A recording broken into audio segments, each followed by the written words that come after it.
science time. Well, first of all, let's take out our notes.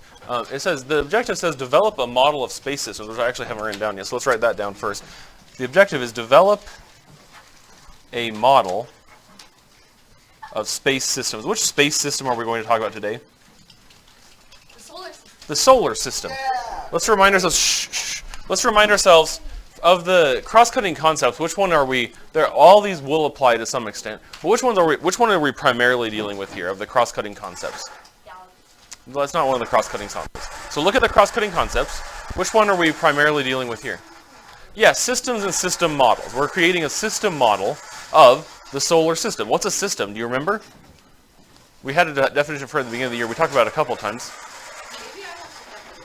What's a system in general? Not just the solar system. What are some other examples of systems you remember? Things like the cardiovascular system, the digestive system.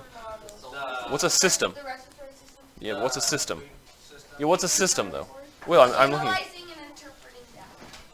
What's a system? Thus, a system is how a certain part of a mechanism works with a bunch of other mechanisms. Yep, it's the way separate things work together.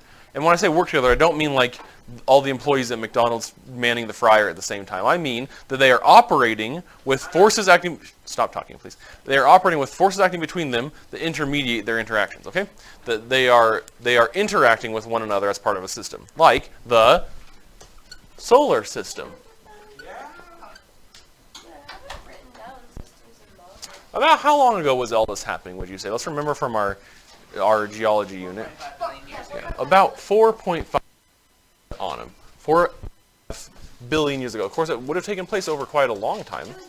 And remind yourself, we had talked about this before, and if you want to reference this, you can look back at the videos that we did at the time. But this does not necessarily have to collide in a negative way with any belief system that you had brought into this room. You can make this work with that, or if you want, you can use whatever evidence you have to formulate your own opinion, but recognize that it will just be an opinion.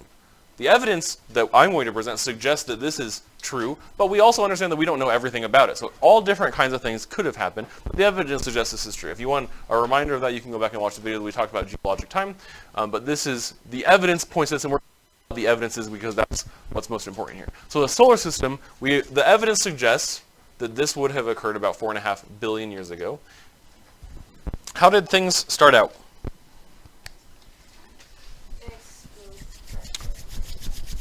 Not everything. I mean, how did the solar system start out? What would it have looked like? Remind yourself of. Well, I'm going to use these. I would say that the sun started growing. So we have. I don't know how well this little model is going to work out, but this is going to be. Actually, our objective was develop a model. This is going to be my model, which may or may not be good.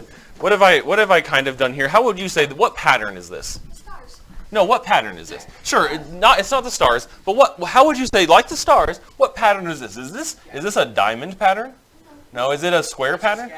It's scattered. What is it? How would I describe the way these things are in relation to each other? They are scattered. They are, what other word that starts with an R? Mixed around. No, that starts with an R. They are arranged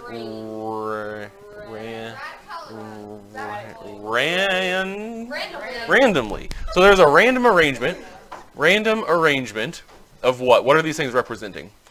Dust. We're going to put gas and dust. And this is we're going to call this a protoplanetary nebula. Protoplanetary nebula. Have you ever heard of a nebula? Yeah. Does anyone know what the Latin word for nebula, or what the English word for nebula is in Latin? This is a Latin word. What does it mean in English? Does anyone know? Like a nebulizer treatment. Yeah, it's actually cloud. This is the Latin word for cloud. A nebulizer makes a cloud of medicine go into your lungs. This nebula is a cloud. If something, we use this sometimes in English to mean that something is kind of vague. We might say something's nebulous, like I'm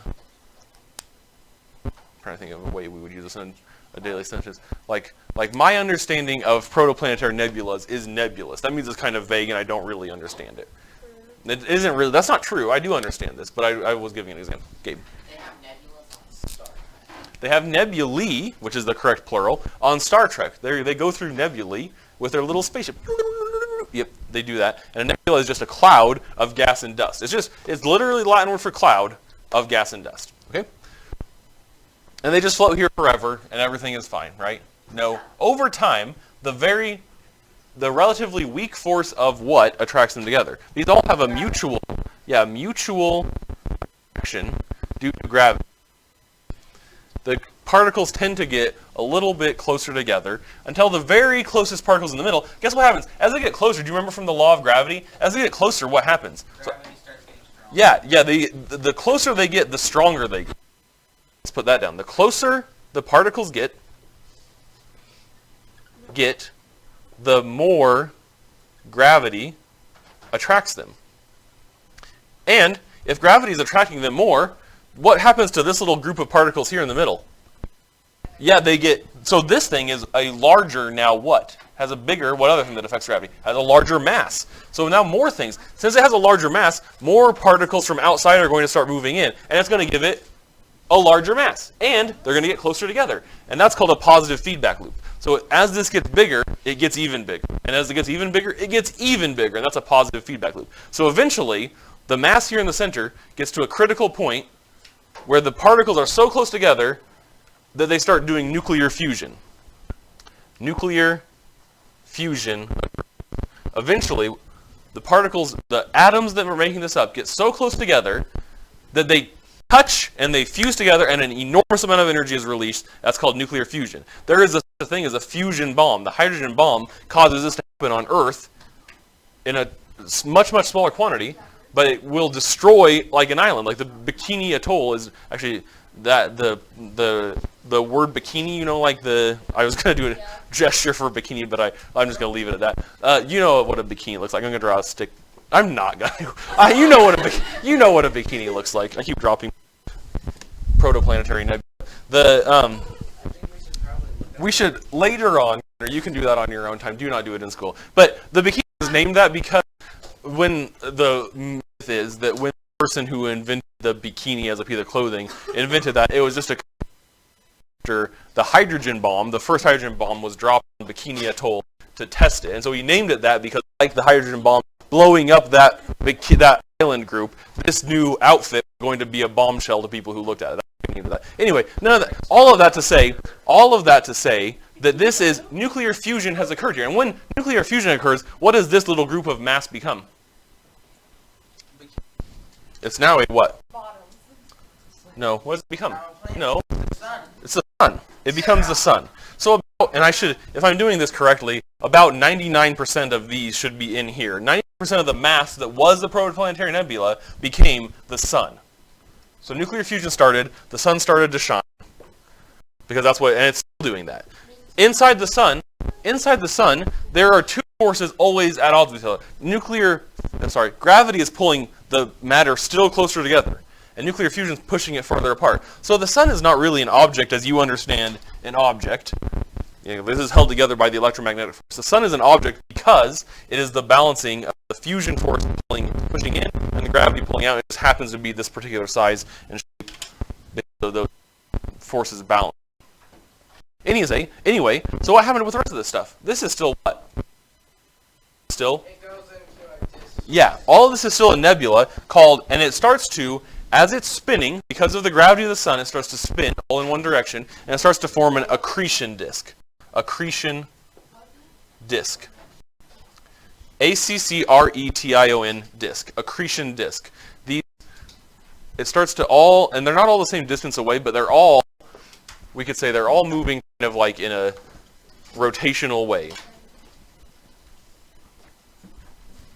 This is a good video so far, even if I do say so myself. So the accretion disk, so the matter that is still left from protoplanetary nebula is now moving in a disk. So instead of just being a blob in space, started out as a blob in space, became a somewhat spinning blob in space with a star in the middle, the sun, and now it's a disk, because the faster things spin, the more disk-like they get. You think of Luigi at the pizza place with the pizza dough. He spins it and throws it up in the air, and the faster it spins, the wider it gets. It widens out, but it also gets skinnier. And so it goes from being a sphere like his blob of dough. As he spins it, it widens out, and gets skinnier. So that's the accretion disk. And eventually, just like the sun did, not just like the sun, but the beginning is just like the sun, these other little chunks start to moosh together and form first planetoids or planetesimals, and then eventually, as they crash into each other like Theia and Earth, remember? Like Theia and Earth did in the Hadean, they get to be lumps too. So the planets form from the accretion disk. The planets form from the accretion disk. But they're still rotating, just like they were when they were in the accretion disk. They're still rotating. None of them share the same orbit, unlike my drawing, unlike my diagram. But they're still rotating. They're revolving around the sun, just like they were when they were gas and dust. And they're also rotating, just like they were when they were gas and dust. What's the evidence for that, do you think? How do we know this happens? Well, we can see it. So one piece of evidence that this is the way it occurs, well, actually, here's a great one. We can see it. Do you remember the principle of uniformitarianism, where we can't go back in time to see how this happened to our solar system, but we can see it happening in other places in the universe? We can use our telescopes to literally watch this happening in other places of the universe because of uniformitarianism. Does that kind of make sense? So that's one piece of evidence. Another piece of evidence is that we can see, with our naked eyes, we can watch these things, these planets, move around in circles. So that's a great piece of evidence that this occurred, because this explains why these are all moving in the same direction, which we know they are. All the planets even rotate in the same direction, except for Venus, which rotates the opposite direction, but really, really slowly. What might be the explanation for that? Because it was formed later on. No? I don't know. Okay. Because a meteor. Yeah. Another large object with it and caused its spin to reverse, and that's why it's also moving really slowly, because it was powerful enough to reverse the spin, but not to reverse still going as fast as the others. So all the evidence points to this being our best explanation. I'm not going to say it's necessarily, I won't say it's true as truth to a high ideal, but it is the best explanation we have. It's parsimonious. It explains everything without any needless information. Okay, so we have the planets now. We have the sun. I have one more question for you. What are the planets like? I'm going to draw a new diagram over here. Can anyone see this? So here's the sun. Let's say the order of the planets real quick. You should have learned this in 3rd grade. What's this guy? That's the sun. No, this is the sun. I'm going to show you the little symbols too, because I like the little symbols. The sun symbol is a circle with a dot in it. That's the sun. They have little astronomical symbols. Mercury symbol. Oh, let me see if I can even remember. I should have thought about this before. This is Mercury's symbol. It's like the female sign with some angry eyebrows. Then what goes next? The Venus. Venus's symbol is just the female sign. What's the next one? Earth. Earth's symbol is a cross, a circle with a cross in it. What's next? Mars' symbol is the male symbol. Wait, isn't Venus the planet of love, though? Isn't it? The planet of love. Earth is the only planet that I've ever seen have love on it. Okay, next. Next is Jupiter. And this is a symbol for Jupiter, which is based on the Greek letter, kind of. It's not actually 24, but it's based on the Greek letter zeta, because Jupiter in Greek mythology was Zeus, and Zeus starts with the letter zeta. Anyway, next was Saturn. I should be making you say these. You know these, don't you? The symbol for Saturn is supposed to be Saturn's scythe, because he was the god of agriculture. Next, what comes next after Saturn? Okay, well, I give you one chance, and Uranus is right. Uranus. Uranus. Is it? Someone needs to look this up later. I think it's that. Okay, last one. Last one. Neptune. Neptune, and Neptune's is Neptune's trident. So these are all little symbols for the. Can I write these down? Yeah, I want you to write down the symbols if you can. This is the order of the planets. But what do you notice about these planets? There are 8 planets, and the first 4 are, how would we describe them? There's a word for it. Female looking. No, there's a. Gender. Well, what's similar about the first 4 planets? Small. Okay, relatively small and To the close to the sun, obviously. That's why we call them the first 4 planets. But they're relatively small and they're inside the belt, the asteroid belt. inside the asteroid belt, sure. But how are they similar in their composition? You should know. They're in the research. Okay, if everyone would listen, then if everyone would listen, then everyone would have a chance to answer the question, and then we wouldn't have to be sitting here while I wait for someone to answer. Listen, what is similar about the first 4 planets, and what is similar about the final 4 planets, the last ones? Last ones are gas. Okay, the last ones are gas giants, and the first ones we call terrestrial. Terrestrial. What are these ones primarily made of? Rock. Rock. Rock. These ones are primarily made of gas. Terrestrial planets and gas giants. Why is this? Could we explain this as evidence even for our planetary nebula theory, which we sometimes call, actually, by the way, Kant's planetary nebula theory, after the man who devised it, Immanuel Kant, a philosopher in the 1700s. Planetary nebula theory. Anyway, can we use this as evidence for this? Yes. Well, if this were true, what would be true of this area of the protoplanetary solar system? Because it's closer to the sun, it would be water.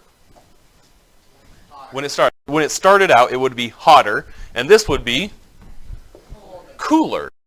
And because of that, these guys, when they were forming, well, for one thing, they were too hot to have the gas on their surface, but also the stuff that was going to make them up was already being used for the sun. What's the sun made out of? Yeah, hydrogen and helium specifically. Hydrogen, you should write that down. Hydrogen and a tiny bit of helium. So it's like 99% hydrogen, 1% helium, 100% reason to remember the name. But these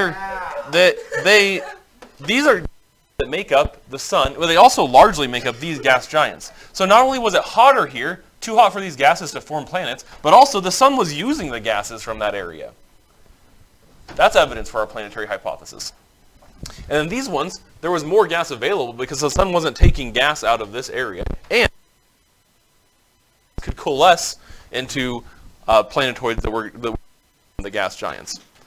And funnily enough, the gas giants, especially these two, are largely hydrogen and helium.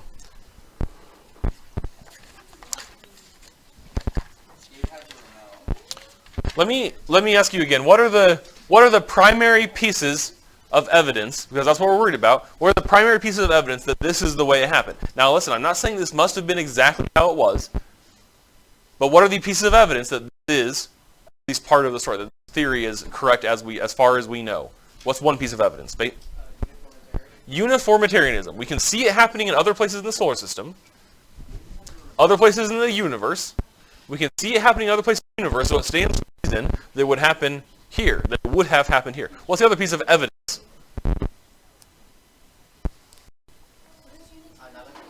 Yeah, what's the other piece? This is the way it is. Because what do the planets still do? No, they don't still collide. They still revolve around the planet. They still revolve around the sun in the exact same direction, and they rotate in almost the exact same direction. Yep, Mars is colder than Earth. Hey, we're going to talk more about the planets in detail when we watch our planets videos, which I really like. But what is the hottest planet? No. What's the hottest planet? The sun is not a planet. It's Venus. Why is it Venus? No. Venus is the hottest because Mercury is too small to have an atmosphere, and Venus has an atmosphere. Even though Venus is closer, even though Mercury is closer, it's kind of like here's the campfire, here's the bonfire at the snake dance or whatever. I don't know. I'm trying to relate to you youths. Here's the bonfire. Here's someone close to the bonfire but butt naked, and this person is a little further away, and they're wearing like 9 layers of clothing, like a heavy coat. They're still going to be hotter even though they're farther away. You see what I mean? It's insulated. Butt naked. Butt naked. That's the point of this video.